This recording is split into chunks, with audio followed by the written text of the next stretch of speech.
WDW Radio, your information station. Hello, everybody, and welcome to WDW Radio Live. I am Lou Mangello, and this is the WDW Newscast for Wednesday, April 17th, 2013.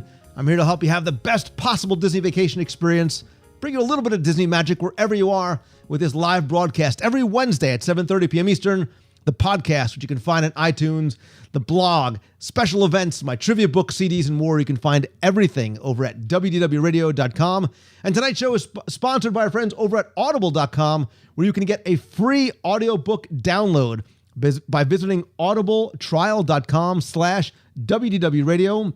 They have more than 100,000 titles to choose from, tons of Disney books, like Ridley Pearson's Kingdom Keeper series, which, by the way, is also the current book in our Disney Book Club series. Look for another post on the blog tomorrow. You can sign up for free and download to your iPhone, Android, Kindle, or MP3 player at audibletrial.com/WDWRadio. So normally on Wednesday nights, I invite you in to sit around the table with me and talk about this week's Walt Disney World and overall Disney news in a very interactive format. Well, this week, there's actually not a lot of news coming out of the Disney parks and or resorts, but I still want to have fun, and I want to speculate a little bit, and I want your help. Because what I normally do is I don't normally talk about and address rumors on the show for a variety of reasons. Sometimes I may know a little bit more than what I may allude to, and I'm not trying to be the guy to spoil or to reveal something before it becomes official. But there's been a lot of chatter, especially in the past week, not about the Disney parks, but about the Disney Cruise Line, in terms of them being prepared to make what they call, or what we're seeing online, a quote-unquote major announcement. Now, there actually happens to be a large press event next week, which I will be attending. I will be covering next Thursday and Friday. I'll be live tweeting, maybe some broadcasting, and certainly reporting on anything coming out of that. So there's a lot of speculation that we may be hearing or seeing something from the Disney Cruise Line during those 2 days. So what I thought we would do tonight is maybe speculate a little bit, sort of put your Imagineering hat on, your blue sky hat on, maybe your Disney fan hat in terms of what you might want to see, and talk about some of the ideas that are being thrown out there. And one of the things that we've heard a lot about, and which probably makes the most sense in terms of possibilities, is a refurbishment of the Disney Magic. Obviously, that was the very first ship. It's celebrating its 15-year anniversary this June. So this ship has been in service for a long, long time, relatively speaking, in the cruise industry. This summer, they are going to be doing Mediterranean cruises on the Magic from Barcelona, Spain. At the end of that schedule in September, it's going to undergo a 6-week renovation before returning to Florida. So there's a lot of speculation that there's going to be a relatively major overhaul of the Disney Magic in terms of maybe updating some things, maybe bringing some things that we see on the Dream and the Fantasy, like the Aqueduct, Midship Detective Agency, Muppet Midship Detective Agency, some more of those games to sort of bring it up to the same type of level, bring the classic ships, make them a little bit more modern. So some people in the chat room are saying they like the idea of theme parks on cruise ships. Goofy says they need to add the aqueducts. Paul says Navy ships only get refurbed every 20 years. Navy ships not quite the same as a luxury cruise liner, but I get your point. The ships are still in great shape, don't get me wrong, but I think in terms of amenities that guests are starting to look for, that's what they're looking for in terms of updates. So Zeus New York says that's going to make cruisers want to go on the Magic some more by adding some of those things on there. I agree. By bringing some of that technology specifically onto the ship, which would not entail any sort of a structural change to the ship, it will definitely, I think, make them more attractive, more sellable, certainly. Obviously, the big rumor, though, is not just about an upgrade to the existing ships, but the addition of new ships to the fleet, which is currently 4. There have been rumors of a 5th and a 6th ship for Disney Cruise Line, going all the way back to the maiden voyage of the Fantasy. And part of what that came from was Bernhard Meyer, who was the president of the Meyer Werft shipyards in Germany that built the Dream and the Fantasy, talked about changes that were going to be effectuated next time, right? So people sort of take that ball and kind of run with it.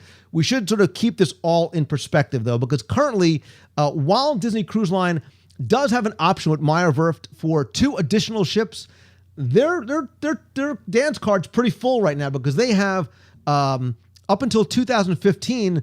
Their bays are pretty full, right? They're building 4 ships. They're building 2 for Norwegian Cruise Lines, the Getaway in 2014, and the Breakaway, I think, in 15.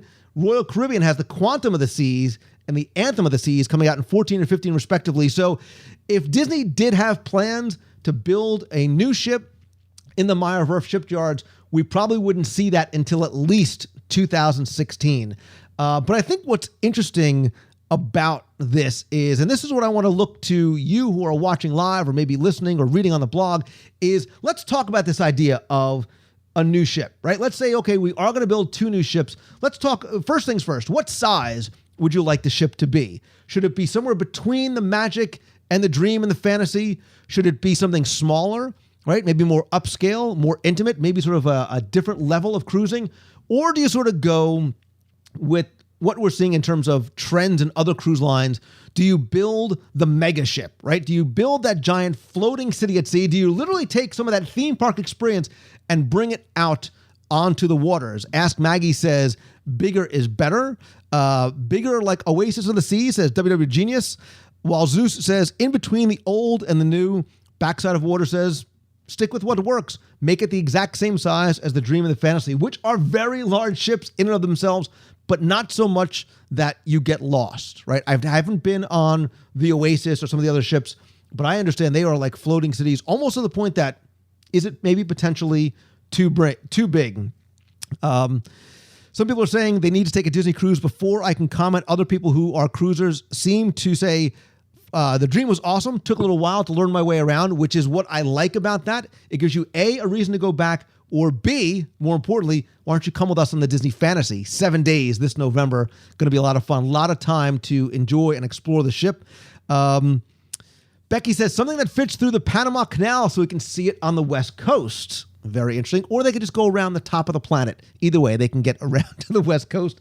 Beatrice Feeney says bigger is better because Disney service is better, but it could compete with some of the larger ships out there. I think that's what I've been seeing a lot of is look to something in terms of that mega ship, right? You want to do something 7, 10, 14 days where you really can sort of take advantage. And that allows Disney a little more freedom and flexibility maybe to bring different types of experiences out on board ship. We've got things like the Midship Detective Agency, but I'm sure you've seen some of the other cruise lines, especially within the past few days, revealing details for some of the new ships and some of the incredible technology that they're bringing on, the different types of experiences that they're bringing on as well too. Things you normally see on land are now being brought out to sea in terms of things you can do from a sports perspective, from an entertainment perspective, even in terms of the cabins as well. Next question, once we get the size figured out, what about destinations, right? Where would you like to see these ships go? So Becky already said, I want to see it on the West Coast. So where do you port that ship and where do you want it to go? Do you have it on the West Coast? Do you go down to Cabo San Lucas, which I'm totally down with? Do you go north? Do you go to Canada? Do you go to Alaska? Where do you bring these ships? So we're seeing Hawaii, Alaska, Paris, Brazil, Aulani. I mean, Aulani obviously is the natural choice. There is there may be legal issues as far as them being able to go out there. Sydney, Australia, river cruises in Europe. So a lot of people saying Europe, Argentina, Mexico. I don't think Mars is actually on the radar, Maggie.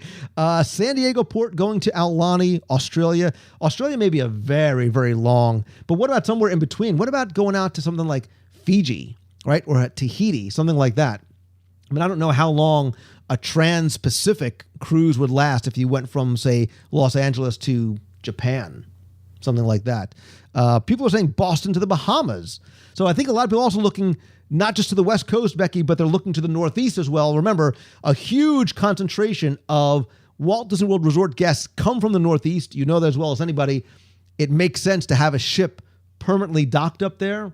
I think if a new ship comes in, that's where you may see a refurbished and updated Magic and Wonder make a home port for cruises to go out of there to a place like Nassau and Castaway Cay. Something like that makes perfect sense.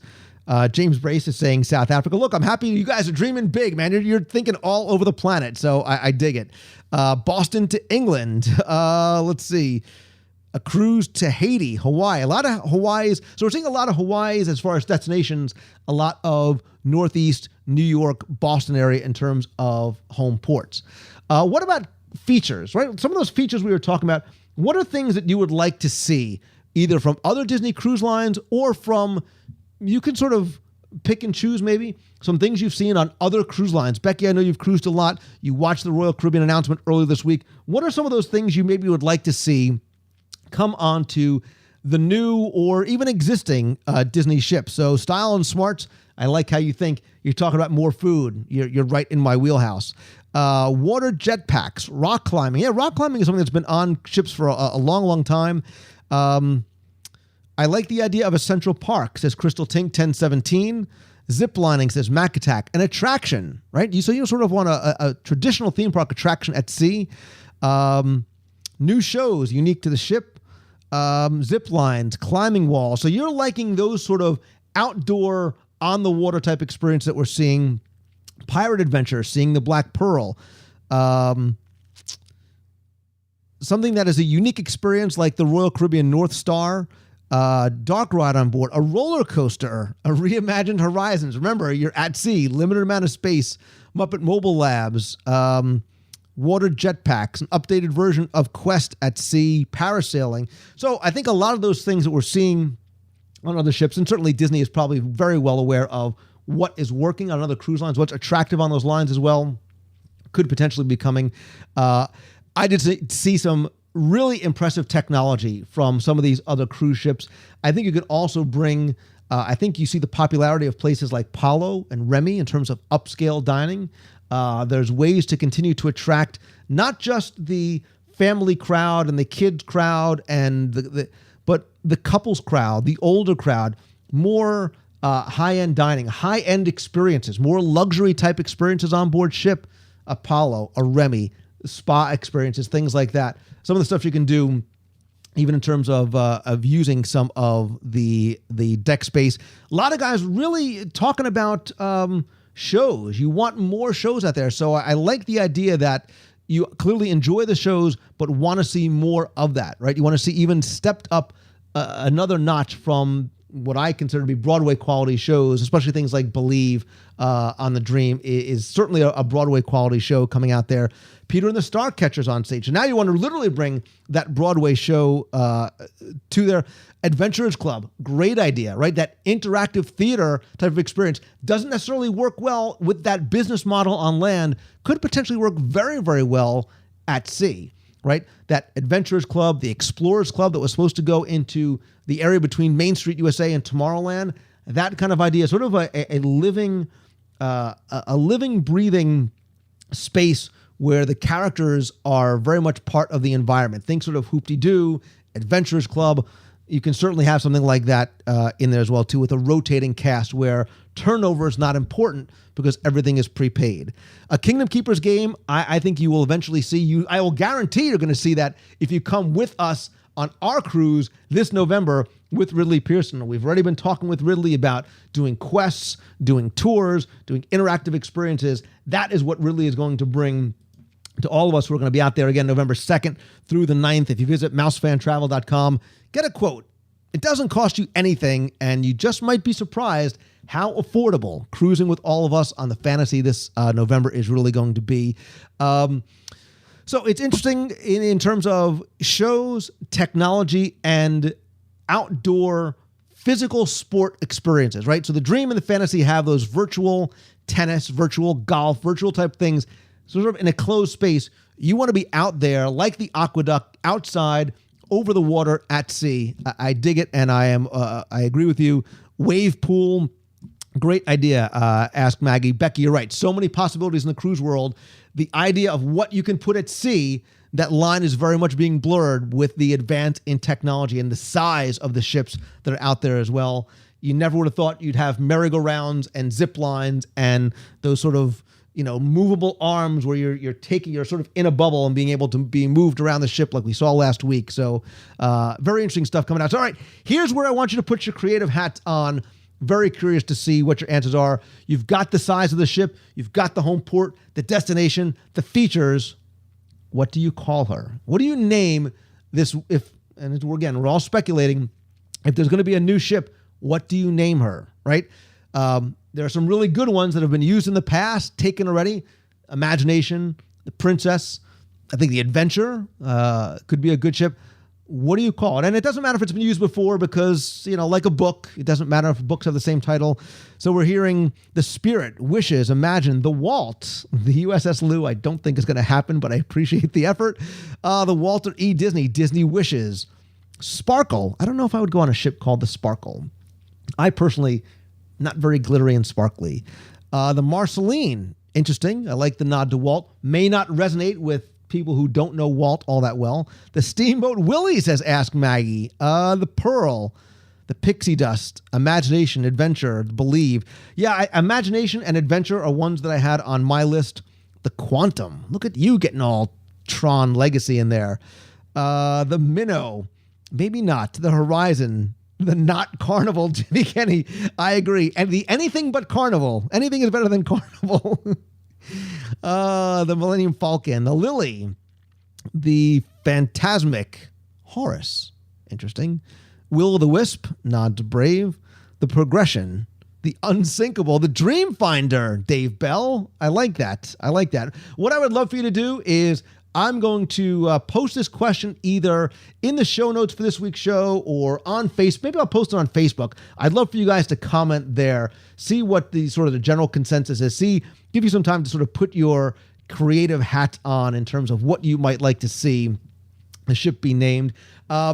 Curious to see what's going to happen again next week. I believe it's the 25th and 26th. There is a media event here in Walt Disney World. We may be hearing what some of these Disney Cruise Line rumors really are going to be.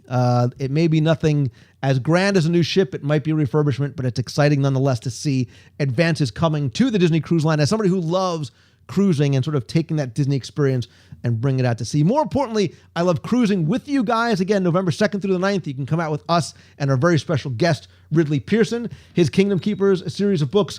Actually, like I said, the latest in our Disney Book Club series. You'll find another post tomorrow on the blog. You can read the books. You can also download it from audibletrial.com. You can download the book, listen to it in your car, at the gym, depending on where you work. You can listen to it as well there too.